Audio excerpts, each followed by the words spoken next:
أعوذ بالله من الشيطان الرجيم. الله لا إله إلا هو الحي القيوم لا تأخذه سنة ولا نوم له ما في السماوات وما في الأرض من ذا الذي يشفع عنده إلا بإذنه يعلم ما بين أيديهم وما خلفهم ولا يحيطون بشيء من علمه إلا بما شاء وسع كرسيه السماوات والأرض ولا يؤوده حفظهما وهو العلي العظيم.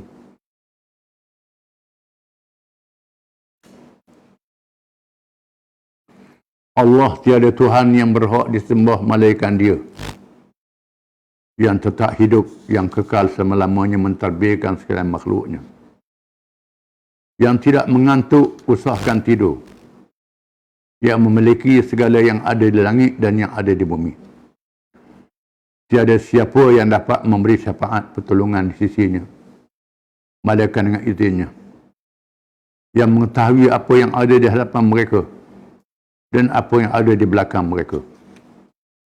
Sedang mereka tidak mengetahui sesuatu pun dari kandungan ilmu Allah. Melainkan apa yang Allah kehendaki memberitahu kepadanya. Luahnya kursi Allah, ilmu dan kekuasaannya meliputi langit dan bumi, dan tiadalah menjadi keberatan kepada Allah menjaga serta melihara keduanya. Dan Dialah yang maha tinggi lagi maha besar. Ayat ini dikenal dengan ayat kursi. Kan disebut perkataan kursi dalam ayat ini. Ayat yang sangat besar fadilatnya, besar pahala siapa yang membacanya, yang kelebihannya ternyata diketahui oleh umum. Bila menghadapi kesusahan, menghadapi musuh, digalakkan kita membaca ayat ini untuk mendapat pertolongan Allah. Ayat yang paling ditakuti oleh syaitan dan jin, oleh musuh-musuh Allah. Kerana ayat ini mengandungi makna-makna yang sangat besar, yang sangat hebat. Di dalamnya ada nama Allah Al-Asma'ul Husna, dan ada sifat-sifat Allah yang maha tinggi, yang maha suci beserta kekurangan, yang tak ada banding dan tak ada tolak bandingnya. Sangat hebat ayat ini. Pahalanya besar sehingga dikatakan 1/4 Al-Quran Karim. Macam Qul Allah, surah yang ada fadilat. Ini satu ayat saja, tapi mengandung makna yang sangat besar. Disebut dalam hadis-hadis yang banyak. Sahabat radhiyallahu anhum berlawan dengan syaitan, berlawan dengan jin, baca ayat ni. Dan jin mengaku, syaitan mengaku mereka tak boleh lawan ayat ni. Sebab itu ayat ni elok dibaca. Menjadi amalan biasa untuk berubat orang sakit, minta pertolongan Allah Ta'ala, dan sebagainya.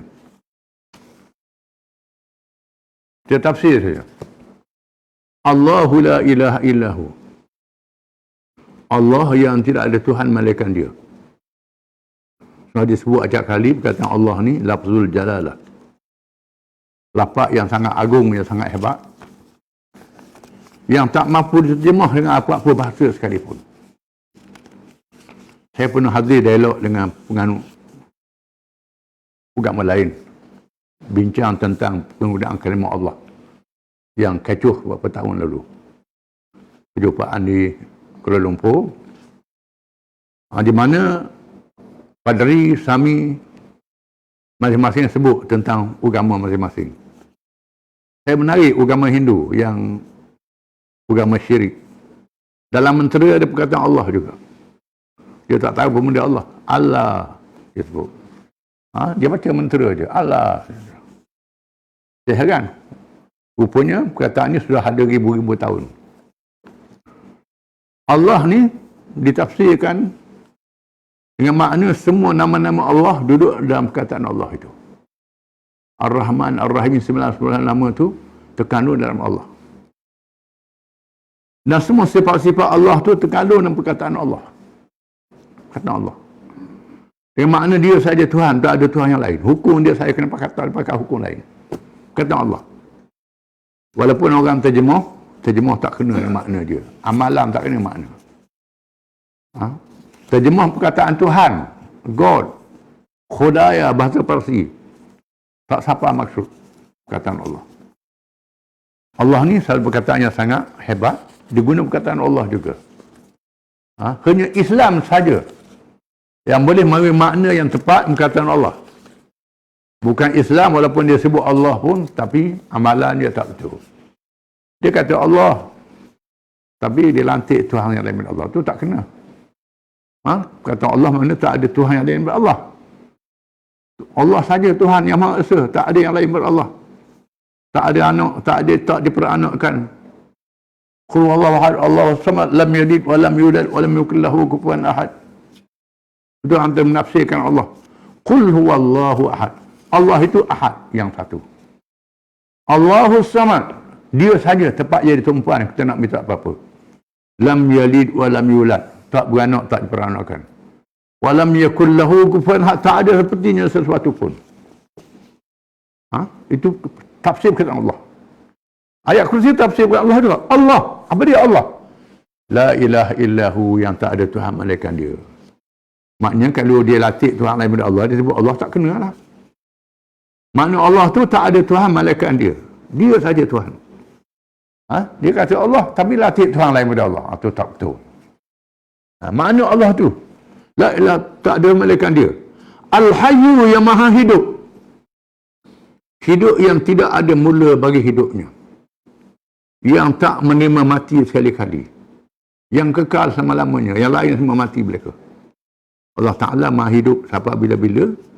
Ada sedia kala. Al-Qayyum. Disebut qiyamuhu ta'ala binafsih. Orang Melayu sifat 20. Yang berdiri dengan sendirinya. Al-Qayyum. Dengan makna Allah Ta'ala tak berhajat pada yang lain. Yang lain berhajat pada Allah Ta'ala. Al-Qayyum. Yang berdiri dengan sendiri. Dia saja. Ha? Yang lain berhajat pada dia, tak hajat pada yang lain. Dia beri rezeki. Allah tak minta rezeki dengan kita. Dan segala-galanya. Yang maha kaya. Al-Hayyul Qayyum. Ha, disebut dalam Quran. Wa min ayatihi an taquma as-sama' wal ardu bi amrih. Dia antara tanda sekarang Allah ialah dia menegakkan langit dan bumi dengan perintahnya. Sebetul-betul langit tu, bumi tu halus saja banding dengan langit. Ha? Dalam langit tu bintang keruala banyak pasir. Bumi laksana pasir di tengah langit yang besar itu.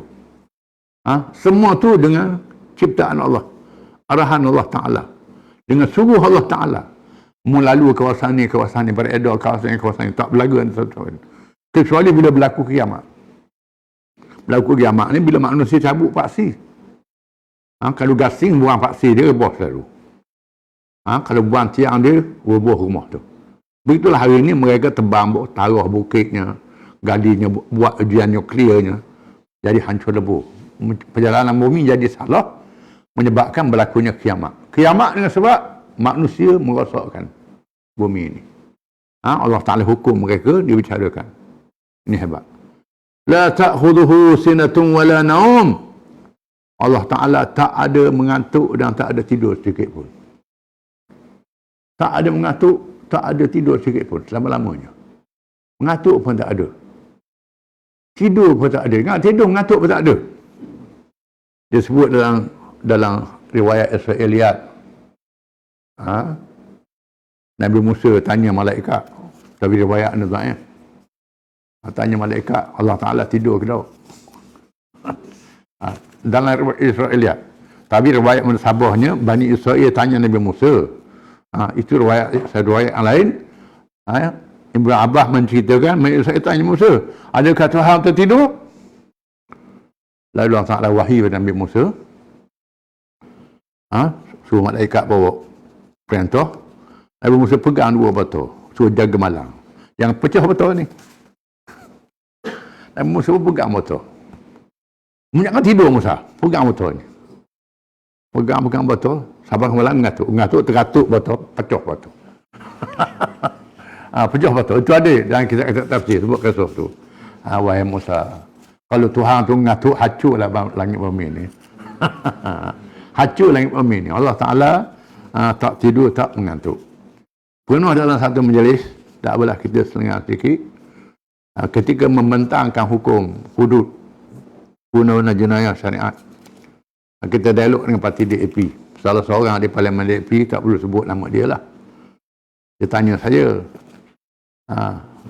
pada pandangan dia, dia kata tak pernah sabar. Dia Kristian lah di DAP ni. Dia kata, kami orang Kristian percaya Allah Ta'ala ni adalah ayah. Kita semuanya adalah anak-anak. Tak pernah sabar. Ayah suruh potong tangan anak dia. Dia jawab kat dia, ni cerita dah lama dah, 20 tahun. Masih belum kita bentang hudud Kelantan dulu. Dia kata ke dia, kami orang Islam, Allah ni Tuhan, bukan ayah. Dan Tuhan ni dia sayang pada hamba dia lebih pada ayah sayang pada anak. Dia kata ke dia. Ayah sayang pada anak, mengantuk, tidur. Bila jaga anak, ayah ngemok, ayah tidur dulu. Ayah tidur dulu, mak jaga lagi. Akhirnya mak pun tak tahan. Dengan mak tidur. Allah Ta'ala la ta'khuduhu sinatun wala naum. Allah Ta'ala tidak tidur, tidak mengantuk, jaga hamba dia. Dan Allah Ta'ala sayang pada hamba ni lebih daripada ibu bapa sayang pada anak. Allah Ta'ala. Tiap-tiap detik kehidupan kita ni adalah dipelihara oleh Allah Ta'ala. Ni kita kena sedar. Tak tidur Allah Ta'ala ni. Sepanjang masa. Semua hukum Allah Ta'ala tu sayang pada hamba. Kamu tanya mengapa Tuhan suruh potong tangan pencuri? Tuhan sayang. Kerana pencuri ni penyakit dalam masyarakat. Cuba kamu fikir kalau penyakit dalam jasad manusia satu orang saja, sakit kecil manis. Doktor kata kena potong kaki. Kalau tidak akan melarat ke lain. Mesti potong kaki. Untuk selamat anggota lain, potong kaki, potong jari, potong tu potong ni. Tak ada orang kata doktor zalim. Kerana nak selamat seorang. Ini kerana seorang pencuri. Seorang pencuri, satu bandar tak tidur. Kan pencuri seorang. Bukan sebuah kampung, satu bandar tak tidur. Kan pencuri seorang. Dia ambil harta dengan percuma. Orang kerja dengan titik peluh, susah payah. Dia ambil dengan percuma, ini sangat jahat, penyakit masyarakat. Allah Ta'ala tetapkan hukuman dalam perkara yang tak ada hukum lain, melainkan hukum itu. Kalau ada hukum lain, yang lebih baik Allah Ta'ala ni tak ada hukum itu, potong tangan. Kemudian potong tangan ni pula Allah Ta'ala melalui huraian Nabi dia yang dilantik bukan sebarangan. Mesti berapa harga barang tu. Barang murah tak potong tangan, hukum takzir, bukan bebas. Mesti dilihat di mana barang tu disimpan. Kalau orang curi barang di tempat yang tak patut, tak boleh potong tangan. Ada syarat dia. Mesti dilihat hubungan pencuri dengan mangsa dia. Kalau anak curi barang ayah, tak boleh hukum. Adik-beradik tak boleh hukum. Jadi putus silaturahim, tak boleh. Mesti hukum takzir, itu saja. Tak boleh hukum potong tangan. Jadi setelah nisab dia, berapa harga barang dia, di mana barang dia letak, baru hukum potong tangan, nilai dia. Yang diambil kira ialah kesan hukum potong tangan itu menakutkan masyarakat. Nakalan min Allah. Cegahan daripada Allah. Bila dengar potong tangan orang gerun. Orang takut. Bila sebut potong tangan, tak berani, takut. Ini kesan dari segi psikologi. Ini yang penting. Baik, kita hukum penjara. Hukum penjara, ambil pencuri, letak dalam penjara, pergi makan bersama. Dia malas, dia molek. Yang pertama, dia molek, dia malas. Duduk dalam jam makan bersama. Satu. Keluar curi pula, mudah makan duduk dalam penjara. Tak payah kerja, orang pergi makan. Satu. Yang kedua, bila penjara dia berjumpa dengan 10 orang pencuri, dia buat mesyuarat dalam penjara. Dia bincang, tukar fikiran. Kalau 100 orang lah.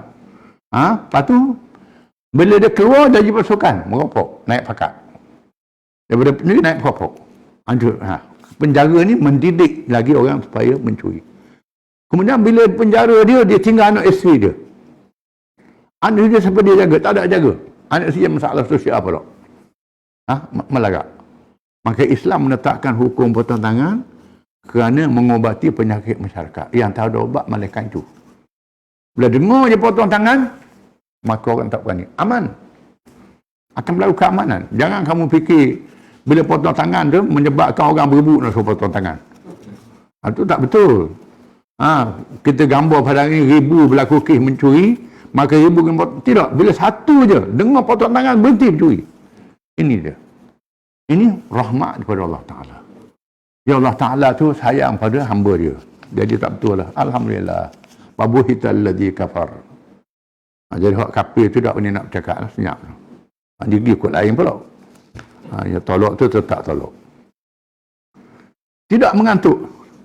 La taqulu sanatun wala naum. Lahu ma fis samawati wa ma fil ard. Baginya segala yang ada di langit, yang ada di bumi. Semua milik Allah Ta'ala. Dia yang mencipta, dia menjadikan milik dia. Man dalladhi yashfa'u indahu illa bi'idhnih. Tak ada siapa yang beri syafaat pada hari kiamat malaikat dengan izin Allah. Ini cerita hari kiamat. Sudahlah di alam dunia ni, alam yang ada ni, langit bumi milik dia. Di hari kiamat milik dia juga. Syafaat ni pertolongan. Nabi-Nabi tak boleh syafaat malaikat dengan izin Allah Ta'ala. Malaikat tak boleh syafaat malaikat dengan izin Allah Ta'ala. Orang yang soleh tak boleh syafaat malaikat Allah Ta'ala. Allah Ta'ala tak boleh izin, tak boleh syafaat. Walaupun dia seorang Nabi. Walaupun dia satu malaikat. Izin Allah Ta'ala sangat penting untuk syafaat pada hari kiamat. Syafaat dengan izin Allah Ta'ala. Ya'lamu ma baina aydihim wa ma khalfahum. Allah Ta'ala mengetahui perkara yang lalu, perkara yang akan datang. Perkara yang di hadapan, perkara di belakang. Allah Ta'ala tahu semua. Apa perkara berlaku sebelum, perkara yang akan datang, Allah Ta'ala tahu. Ini termasuk dalam ilmu Allah Ta'ala. Sifat Allah Ta'ala, sifat ma'ani. Benda tu tak ada, Allah Ta'ala dah tahu. Lain Mu'tazilah. Mu'tazilah kata benda ada baru tahu. Tak ada nak tahu mana. Tahu lah tak ada lah. Mu'tazilah kita baca dalam akidah tadi. Dia tahu tak adanya. Benda yang akan diadakan Allah Ta'ala tahu. Yang akan datang Allah Ta'ala tahu semua. Wala yuhituna bi syai'in illa bi'ilmi. Semua perkara dikelilingi dengan ilmu Allah Ta'ala. Sebab ada halus-halus. Orang dalam daun berapa? Kita daun dalam pokok kita tak tahu. Allah Ta'ala orang yang halus. Pada daun Allah Ta'ala tahu. Doktor mata kata di mata kita ni ada berjuta orang. Bukan 1 juta. Orang manusia ni kalau sambung nak kata berapa kilometer tak tahu jauh. Orang panjangnya orang ni. Ada orang kasar, ada orang halus. Sebesar-besar sehalus-halus. Semua dalam ilmu Allah Ta'ala. Illa bima sya'. Semua dengan kehendak Allah Ta'ala. Orang ni berhenti. Orang ni tak berjalan. Angin dia, darah dia. Pokok ni begini. Detail. Wasi'a kursiyuhu samawati wal ard. Kursinya meliputi langit dan bumi. Langit dan bumi dua perintah Allah Ta'ala. Langit segala isinya, bumi isinya, semua dengan perintah Allah Ta'ala. Wala ya'uduhu hifdhuhuma. Tak ada masalah, tak ada keberatan Allah Ta'ala nak jaga langit dan bumi ni. Mudah di sisi Allah Ta'ala. Mudah. Hari ni kita tengok komputer tak. Tekan cepat, tubik macam-macam, ribu-ribu tubik. Allah Ta'ala tak ada banding. Untuk manusia buat. Kita rasa pelik dah. Allah Ta'ala lebih hebat dari itu lagi. Itu sedikit ilmu yang Allah Ta'ala beri kepada manusia. Wahwal aliyyul azim. Dia Tuhan yang maha tinggi lagi maha besar. Tak ada siapa yang boleh mengatasi Allah. Tak ada siapa yang lebih besar pada Allah Ta'ala. Ketuhanan, kebersahabatan tidak boleh lawan Allah Ta'ala. Maka ayat kursi ini cukup menjadi ayat yang sangat besar fadilatnya. Kerana besar maknanya yang kita tak mampu nak penuhnya. Wallahu a'lam.